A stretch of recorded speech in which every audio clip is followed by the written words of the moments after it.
Bonjour à tous, voilà, on se retrouve aujourd'hui et tout simplement ce sera un sujet à bâton rompu sur la transmission de patrimoine. Ça intéresse certaines personnes peut-être, la transmission de patrimoine.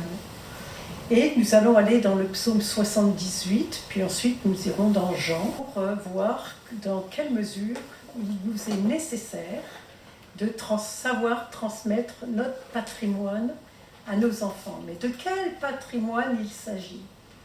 Eh bien, du patrimoine spirituel, de ce que Dieu nous a déjà donné et laissé, et qu'il nous faut transmettre à nos enfants, à nos petits-enfants. Il y a quand même une manière de transmettre le patrimoine, et c'est Jésus qui nous montre comment le transmettre. Nous allons aller dans le psaume 78. Alors moi, j'ai la Bible juive complète, Je suis sur cette version-là, ne vous inquiétez pas. Et puis, on va avancer dans ce psaume-là et on va voir la nécessité, si vous voulez, de transmettre le patrimoine et pour quelles raisons il est nécessaire de transmettre le bon patrimoine. Le patrimoine, on peut avoir un patrimoine financier, on peut avoir toutes sortes de patrimoine. Mais je pense que dans une famille, le meilleur des patrimoines, c'est le patrimoine spirituel. Parce que tout peut disparaître. On voit aujourd'hui comment ça se passe dans la vie. Il n'y a aucune certitude. Là, quand on regarde, par exemple, avec la guerre en Ukraine, avec le fait d'avoir coulé le bateau dans la mer d'Odessa, dans la mer... si toutefois M. Poutine décide d'activer le nucléaire, et que va-t-on devenir? En fait, on est sur la sellette.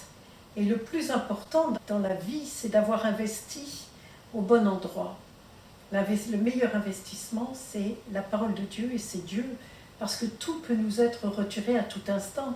Lorsque je regarde la guerre, lorsque je regarde le Covid, lorsque je regarde les différentes problématiques par lesquelles nous sommes passés depuis un certain temps, les incertitudes sont de plus en plus grandes. Et si l'on ne fait pas un transfert sur Dieu, où peut-on transférer sa quiétude ou ses inquiétudes? En fait, seul Dieu est la seule référence, seul Dieu est le seul qui puisse nous assurer la paix pendant les grandes difficultés, puisqu'il dit « Ne vous effrayez pas, restez tranquilles, car ces choses doivent arriver. » Alors c'est très facile à dire, mais lorsqu'on voit les informations, on se dit, oui, enfin bref, on n'est quand même pas loin de la guerre. On est à 2000 km de la guerre, en fait, en avion. C'est pas excessif. Un missile mal placé et la France peut être touchée aussi. Et donc, il nous faut être assurés et assurés en Christ. Alors, nous allons dans le psaume 78 et on va voir ce que veut nous rappeler le Seigneur dans cette période si difficile à traverser. La première des choses, il va dire « Écoute mon peuple, mon enseignement ». En fait, on est dans une période tellement stressante, tellement difficile à traverser, que s'asseoir pour écouter nous semble presque impossible. Pour pouvoir écouter, il faut s'asseoir. Mais on est dans un siècle où l'on court. Je ne sais pas si vous avez remarqué, on court.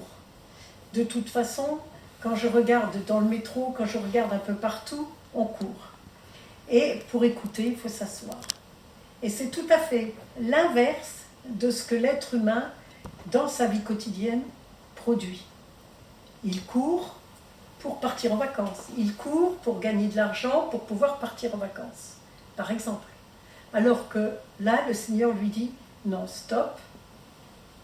Ma solution à moi, c'est de vous asseoir d'abord et d'écouter. Et ensuite de faire et d'agir.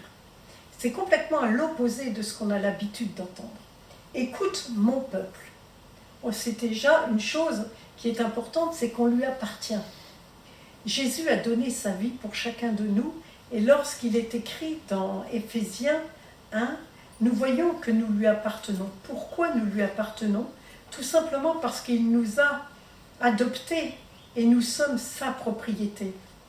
C'est extraordinaire. Éphésiens 1. Loué soit Adonai, le Père de notre Seigneur Yeshua le Messie, qui nous a bénis dans le Messie par toutes sortes de bénédictions spirituelles dans les lieux célestes. C'est pourquoi il peut dire « mon peuple », nous sommes déjà bénis. Avant la création du monde, Dieu nous a choisis dans son amour par le Messie, pour être saints et sans défaut dans sa présence. Dieu a déterminé d'avance que nous serions ses fils, ses filles, par Yeshua le Messie, conformément au bon plaisir de sa volonté, afin que nous lui offrions nos louanges à la mesure de la gloire et de la grâce qu'il nous a donnée par le bien-aimé Yeshua. Par son sang versé et en union avec lui, chacun de nous avons été libérés et nos péchés sont pardonnés, en accord avec la richesse de sa grâce qu'il nous a prodiguée. Et dans toute sa sagesse et son discernement, Dieu nous a fait connaître le plan secret qu'il avait par avance déjà formé en Jésus, son Fils bien-aimé, et selon sa volonté par le Messie. Et ce plan qui consiste à placer toutes les choses qui sont dans les cieux et sur la terre sous le commandement du Messie sera mise à exécution quand les temps seront arrivés à maturité. En union avec le Messie, toi et moi, nous avons également reçu un héritage nous qui avons été choisis par avance par celui qui opère toutes choses conformément à la décision de sa volonté, afin que nous lui accordions une louange à la mesure de sa gloire, nous qui avons mis toute notre espérance dans le Messie.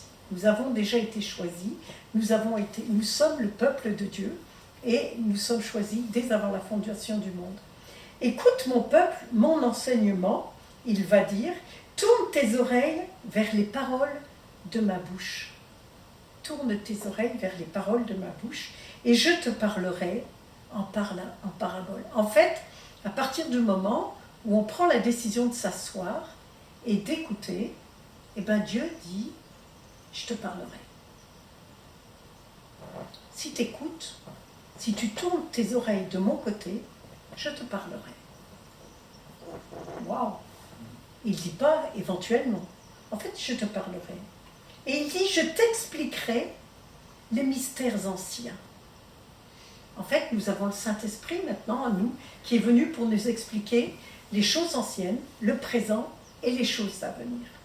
Les choses que nous avons entendues et connues et que nos pères nous ont dites, nous ne les cacherons pas à leurs descendants.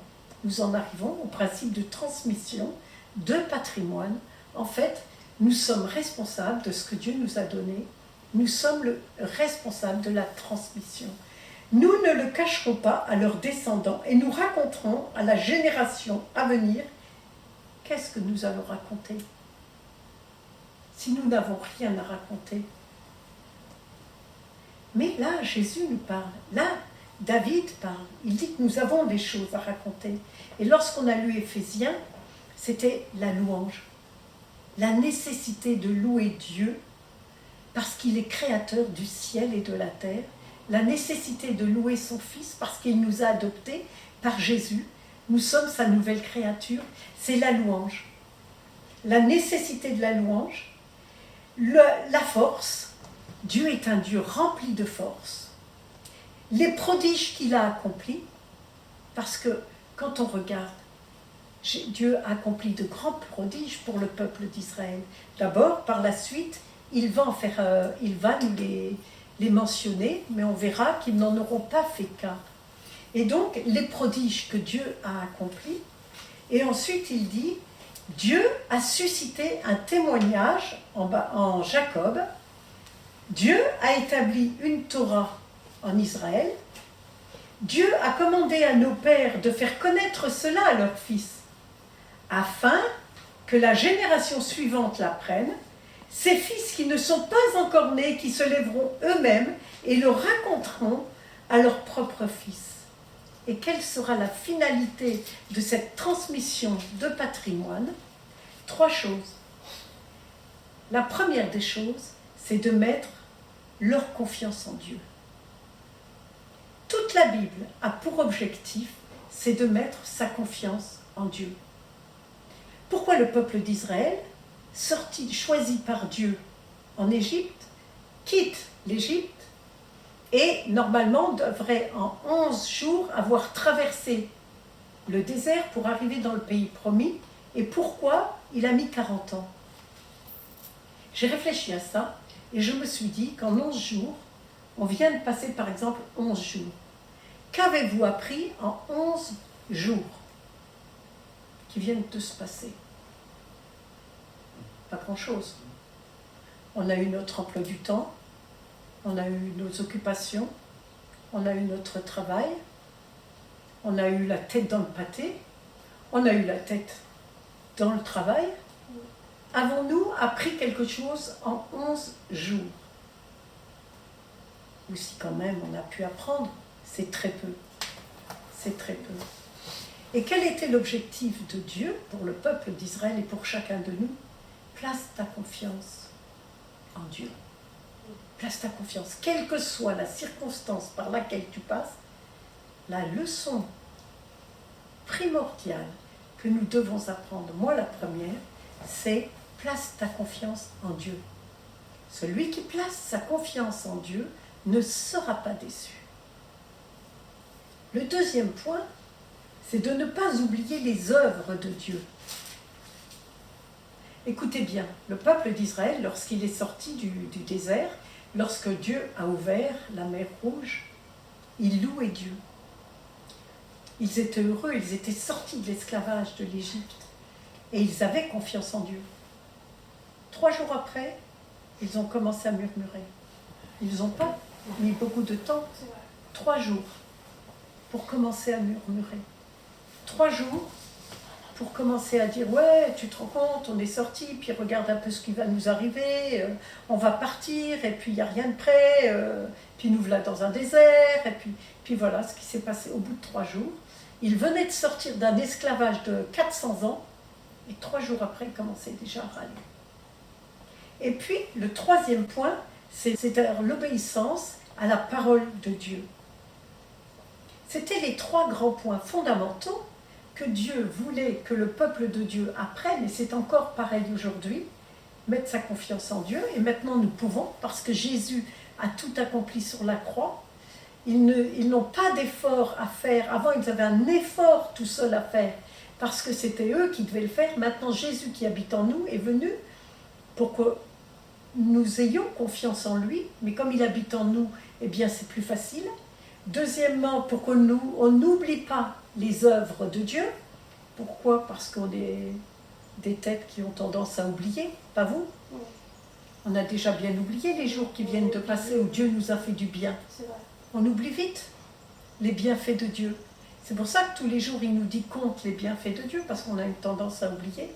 Et troisièmement, c'est l'obéissance à cette parole. Autant dans l'Ancien Testament, c'était compliqué d'obéir parce qu'il fallait qu'il fasse des efforts. Mais dans le Nouveau Testament, Jésus a été fait obéissance pour nous. Et comme Jésus habite en nous, c'est par l'Esprit que nous pouvons obéir. C'est plus facile, parce que l'Esprit qui est en nous est un esprit d'obéissance. Alors on peut obéir à la parole de Dieu, puisque Jésus est venu pour accomplir toute la parole de Dieu.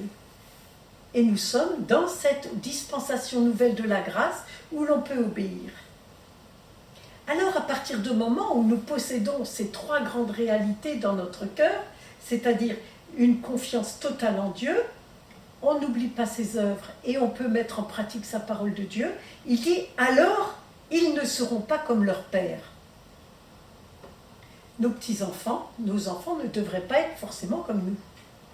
Moi, je dis toujours que mes enfants ont une longueur d'avance sur moi. Pour quelle raison? Moi, je sortais du monde. J'ai dû dépoter tout ce qui venait du monde avec toutes ces cochonneries et tout ce dont j'avais à dépoter. Et j'en avais, parce que j'en ai commis quand même. Mais mes enfants, on dirait que c'est comme le poisson, ils sont nés dans le bocal. Ils sont nés dans la vie chrétienne. C'est plus facile pour eux. Bien que ça ne fasse pas d'eux des chrétiens pour autant, Il faut qu'ils se convertissent comme tout le monde à Jésus-Christ.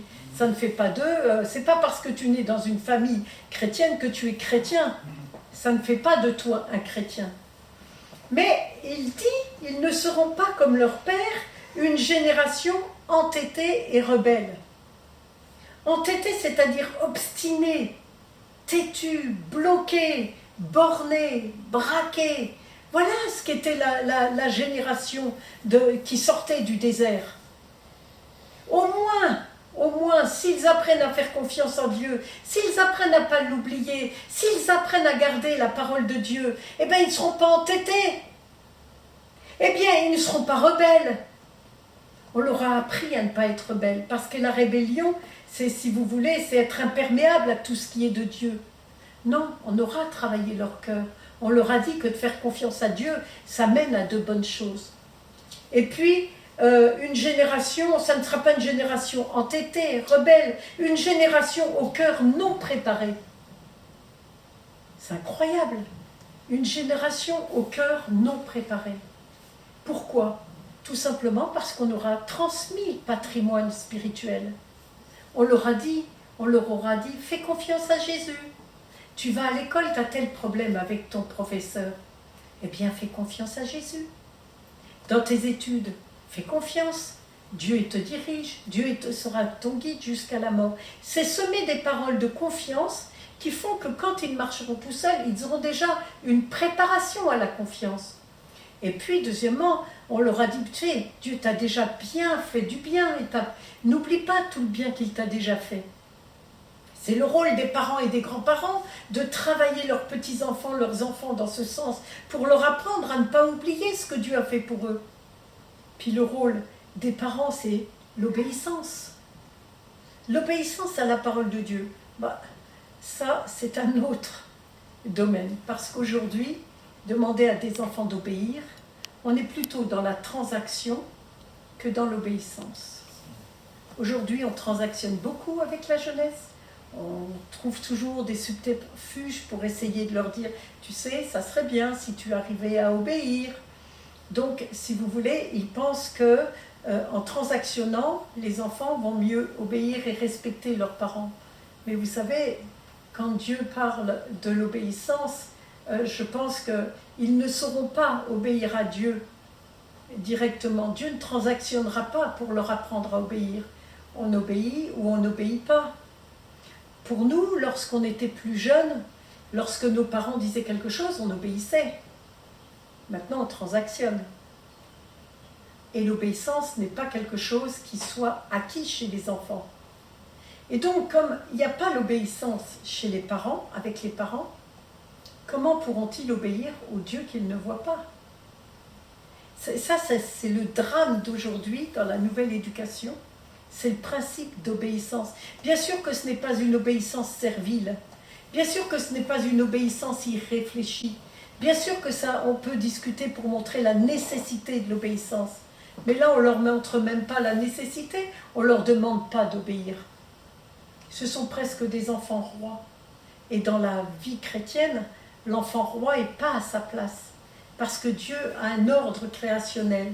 Il a créé premièrement Dieu lui-même qui est incréé. Ensuite, il y a les parents qui ont l'autorité déléguée.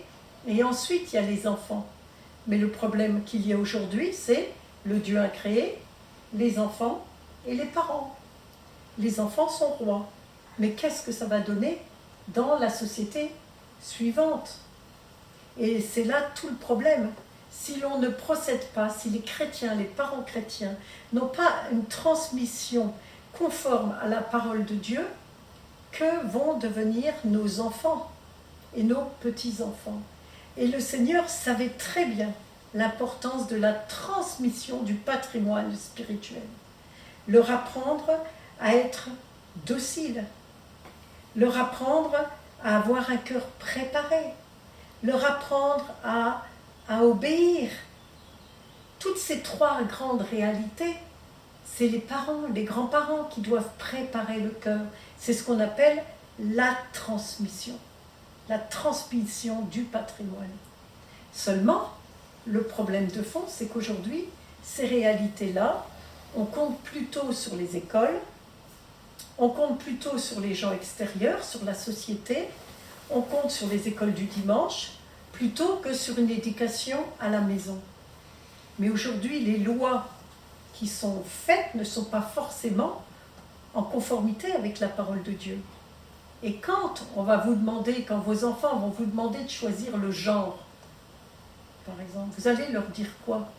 Vous référez à la parole de Dieu ou alors vous référez à la loi établie dans le pays? D'où la nécessité d'une transmission spirituelle nécessaire, indispensable. Qu'allons-nous faire? Comment allons-nous transmettre le patrimoine que nous avons reçu? Allons-nous tergiverser? Allons-nous être, comment je dirais, tantôt oui, tantôt non? Ben, c'est à toi de choisir. Ou au contraire, dire, ben non, voilà ce que dit la parole de Dieu. Et aujourd'hui, on n'éduque plus nos enfants dans voilà ce que dit la parole de Dieu. Mais nous sommes dans un principe de transmission qui est indispensable à l'éducation de nos enfants et de nos petits-enfants. Et nous avons la responsabilité de cette transmission-là. Maintenant, le Seigneur, il va nous dire, qu'est-ce que tu as fait? C'est nous qui sommes responsables. Et quand on continue, par exemple, ce texte, il disait que la génération qu'il venait de quitter, elle était entêtée, elle était rebelle, elle était au cœur non préparé, un esprit infidèle à Dieu. Or, ce que Dieu veut, c'est l'inverse. Une génération docile, une génération avec un cœur préparé et une génération avec un esprit fidèle à Dieu. Voilà ce que l'on doit enseigner à nos enfants. De la docilité, de la douceur, de la confiance en Dieu.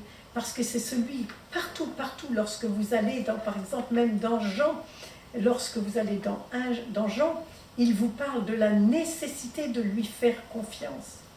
La parole de Dieu nous dit dans Jean 3, « Afin que quiconque met sa confiance en lui, en Jésus, ait la vie éternelle. Car Dieu a tant aimé le monde qu'il a donné son seul et unique Fils, afin que celui qui met sa confiance en lui, c'est quand même pas compliqué. Il n'y a rien qui nous est demandé. Il nous est simplement demandé de mettre notre confiance dans l'œuvre de Jésus-Christ qui a tout accompli. Afin que celui qui met sa confiance en lui ne soit pas détruit, mais qu'il ait la vie éternelle. Car Dieu n'a pas envoyé son Fils dans le monde pour juger le monde, mais pour que le monde puisse être sauvé par lui. Nous sommes sous l'esprit de la grâce et de la vérité. Nous ne sommes pas sous le jugement. Pour l'instant, Jésus est venu sauver. Il sauvera celui qui a placé sa confiance en lui. Et il dit ceci, celui qui met sa confiance en lui n'est pas jugé. Celui qui met sa confiance en lui n'est pas jugé. Mais celui qui n'a pas foi en lui est déjà jugé. Parce qu'il n'a pas mis sa confiance en celui qui est le seul et unique Fils de Dieu. Et c'est ici le jugement. La lumière est venue dans le monde, mais les hommes ont préféré l'obscurité à la lumière. Pourquoi? Eh bien, tout simplement parce que leurs œuvres étaient mauvaises. Car celui qui fait des choses mauvaises est la lumière, haï, dans le sens de haïr la lumière. Et puis, il l'évite, afin que ses œuvres ne soient pas apparentes. Mais celui qui pratique la vérité vient à la lumière, afin que tous puissent constater que ses œuvres sont accomplies à travers Dieu. Il n'y a pas d'autre solution. Dans le psaume 78, nous sommes dans l'Ancien Testament, où Dieu demande de raconter à nos enfants la transmission d'un patrimoine, de placer toute sa confiance en Dieu. Mais dans le Nouveau Testament, dans l'apôtre Jean va dire « afin que quiconque met sa confiance en lui ait la vie éternelle ». En fait, celui qui place sa confiance en Jésus n'est pas jugé. Quel sera le jugement définitif? Oh, c'est pas compliqué, vous savez. Le jugement définitif est simple. Il y aura deux catégories. Ce n'est pas parce que nous aurons péché. Ce n'est pas le péché qui va juger. Ce sont ceux qui auront placé leur confiance en Dieu, en Jésus et dans le Fils de Dieu, ne seront pas jugés parce qu'ils auront cru que Jésus est le Fils unique de Dieu qui est venu pour les délivrer du mal et du péché. Et puis il y a ceux qui n'ont pas cru que Jésus était venu pour les délivrer du mal et du péché. C'est tout. Il y a ceux qui ont placé leur confiance en Dieu, en Jésus, et ceux qui n'ont pas placé leur confiance en Jésus. Et c'est tout. Et c'est le plus grave et le plus grave des péchés. Et c'est ce qu'il reproche dans le peuple de Dieu, dans Hébreu, c'est ce qu'il leur reproche. La désobéissance. De quelle désobéissance il s'agissait? De ne pas avoir placé sa confiance en Dieu. Voilà, c'est tout. Ça ne va pas plus loin. Et la transmission du patrimoine que nous avons à donner à nos enfants, c'est celui-ci. Place ta confiance en Jésus. Jésus a tout accompli pour toi. Il t'a sauvé. Il t'a délivré du mal. Il t'a pardonné tes péchés. Il t'a lavé de tout mal. Tu peux tout en lui. Tout est accompli en lui. Celui qui croit en Jésus n'est pas jugé. Celui qui ne croit pas en Jésus sera jugé. Et ce sera ça. Pas plus compliqué, mais à la fois compliqué. Mais nous sommes responsables de la transmission de ce patrimoine à nos enfants et à nos petits-enfants. Place ta confiance en Jésus, afin que quiconque met sa confiance en Jésus ait la vie éternelle. Car Dieu a tant aimé le monde qu'il a donné son seul et unique Fils, afin que celui qui met sa confiance en lui ne soit pas détruit. Ce qui veut dire que si l'on ne met pas sa confiance en lui, on sera détruit. Qu'on le veuille ou non, qu'on y croit ou non, que ça nous plaise ou non. Mais qu'il ait la vie éternelle, car Dieu n'a pas envoyé son Fils dans le monde pour juger le monde. Ne l'oublions pas. Mais pour que le monde puisse être sauvé par lui. Celui qui met sa confiance en Jésus n'est pas jugé. Mais celui qui n'a pas foi en Jésus est déjà jugé. Parce qu'il n'a pas mis sa confiance en celui qui est le seul et unique Fils de Dieu. Et c'est ici le jugement. Tout simplement.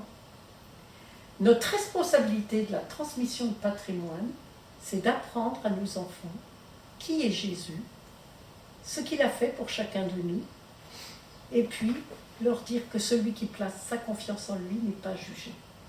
Ça nous parle aussi, entre parenthèses. Ça, c'est la transmission de patrimoine d'aujourd'hui. Qu'allons-nous dire à nos enfants et à nos petits-enfants? Nous en sommes tous responsables. Alors nous ne pouvons pas dire que nous ne savions pas, puisque nous sommes nous-mêmes sauvés. Maintenant, c'est de savoir ce que nous faisons de ce patrimoine-là. Nous sommes responsables, puisqu'au temps des psaumes, le peuple était déjà responsable de la transmission du patrimoine, de faire confiance à Dieu, de ne pas oublier toutes les œuvres bonnes qu'il a préparées, qu'il a faites, et puis de celui qui aime Dieu aime ses commandements. C'est ce qui est écrit. Celui qui aime Dieu aime ses commandements. Et d'apprendre nos enfants à aimer la parole de Dieu. Ce sont les trois grands principes de transmission de la parole de Dieu. Que Dieu nous bénisse, que Dieu nous interpelle. Prions pour que vraiment, avec nos petits-enfants, nous ayons des temps où on peut leur parler encore de Jésus. Nous sommes sous la grâce et sous la vérité. Nous ne sommes pas sous le jugement encore. Le jugement n'est pas venu. quiconque croira au Fils de Dieu sera sauvé. Il n'est pas jugé. Vous imaginez? Mais c'est un miracle, c'est extraordinaire. Seigneur, nous te disons merci parce que vraiment, nous avons vraiment la responsabilité de transmettre ce patrimoine à nos enfants, cette bonne nouvelle à nos enfants, que Jésus a été donné sur la croix, qu'il est mort, qu'il est ressuscité pour chacun de nous, et pour nos enfants et pour nos petits-enfants, jusqu'à 1000 générations, tu dis, et que nous sommes responsables de la transmission de ce patrimoine. Jésus, fais-nous grâce encore aujourd'hui, parce que nous sommes dans ta grâce, et nous sommes dans ta vérité, et nous ne sommes pas jugés, parce que nous croyons dans le Fils unique de Dieu, qui a donné sa vie, afin que quiconque croit en lui ne soit pas détruit, mais qu'il ait la vie éternelle. Reçois toute notre reconnaissance ce matin, reçois notre adoration. Fais-nous la grâce à nous, grands-parents, parents, de faire vraiment d'être des transmetteurs de ta parole. Dans le nom puissant de Jésus. Amen. Amen. Amen.